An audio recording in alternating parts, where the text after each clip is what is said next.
to mine, but my arms, they're shaking, bare bone forsaken. My arms, they are shaking.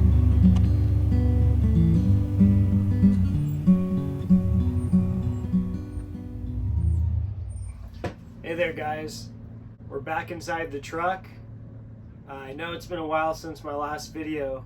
Just got back about a month ago from that 5,000 mile trip up to the Pacific Northwest from Southern California. We had a great time and I learned a lot about the capabilities of this truck and how I have it set up. And I wanted to share the things that I learned on that trip and also the things that I want to change about my current camping setup, and share those things with you guys and see what you think about my future plans. Before we get into that, I just want to say how grateful I am to find this community on YouTube. I had no idea that my videos were going to be so popular. I want to say thank you to everyone that subscribed. I think we're almost at 350 subscribers, which is crazy. These videos I just started making for myself and some of my friends just to kind of show the transition over time of the camper build out. But I'm super stoked that so many people have engaged with these videos and hopefully come out with some cool ideas for your guys' trucks. And I know I've received a bunch of feedback from the people that have commented with tips and tricks and improvements that I'm going to implement in the future of the truck build right now. From the bottom of my heart, thank you all so much for subscribing, liking, commenting, and just, you know, making this a cool place to talk about some of the hobbies and build ideas that we all enjoy. So thank you so much. So 5,000 miles on the road. We did 68 nights in this truck. What did I learn about the way this truck is set up in 68 nights? I think number one, overall, this setup that you've seen me build in my previous videos is a perfect weekend warrior setup.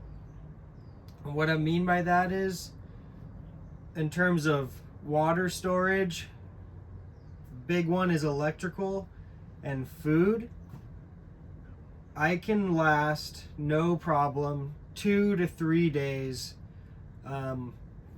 without any issue. Extended than that, the setup definitely works, but run into some challenges. Challenge number one, and I think foremost, is food storage. Now, I've been running a 65 liter Yeti Cooler for this trip, and it worked, totally worked fine, but every 2 days we had to go into town and get ice. Over 68 days, ice got quite expensive. I calculated it out. We spent a little over $400 in ice. That is a lot of money. And that's money that could be going towards buying something like a 12-volt off-road fridge. That's exactly what I'm going to replace the Yeti Cooler with. So here's the IceCo JP50 that I'm going to be running in my truck. It's pretty awesome because it comes with a external insulation for free. Well, the two reasons why I got this fridge was price point and also dimensions. So this was the only fridge that fit the dimensions that I needed it to fit between all its competitors like Dometic and I don't know the other brands, even IceCo's other lines. This is the only one that I was lucky enough to fit, and it's a comparable literage to my Yeti that I was running. I'll probably be able to store more food in this one because there won't be any ice. The Yeti was 65 liters and this is a 55 liter. But with no ice, it's probably about the same or more food in this cooler. I wish this was a dual zone. It's just one big one, and I guess this area will not freeze as if you have this as a freezer. You can still store a couple things in here, so it's kind of like a dual zone, but not truly. But I've only heard good things about these IceCo fridges, and we'll see how I like it over time. So here I'm just cutting off the alligator clips that come with the adapter for the 12-volt wires for the IceCo fridge. I'm going to be putting on some O-rings to attach to my house battery. The house battery in this truck's just that 50 amp hour AGM battery, super tired one. On the trip that we did, this battery just barely was enough power for what we were doing with it, and it wasn't much. It was just charging our phones, running the water pump, and running the max fan. Wasn't too much draw and barely could keep up with what we're doing. So the plan is to eventually upgrade to a 100 amp hour lithium battery from Renogy, and maybe put one soft solar panel on the roof.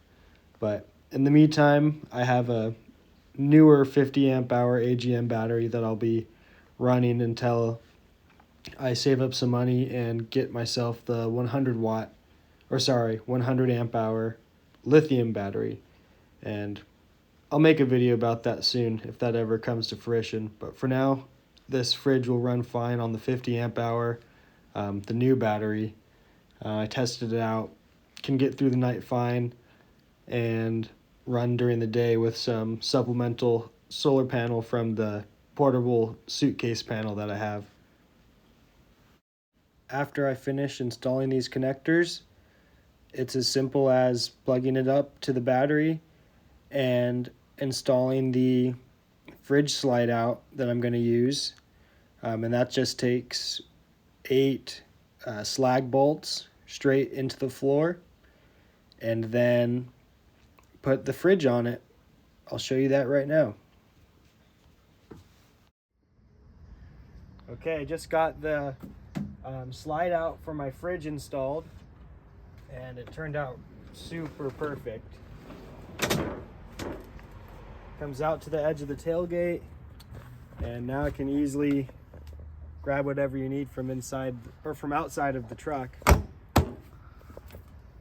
And one tip here is make sure you wire or run your wires up away from the slide out itself so it doesn't get all tangled up when you push it back in.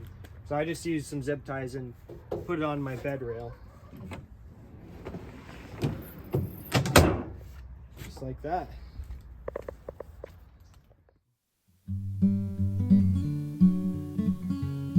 That's going to be it for this video.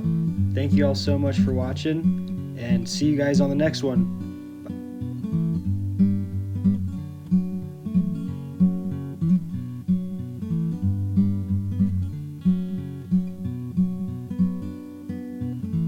That whippoorwill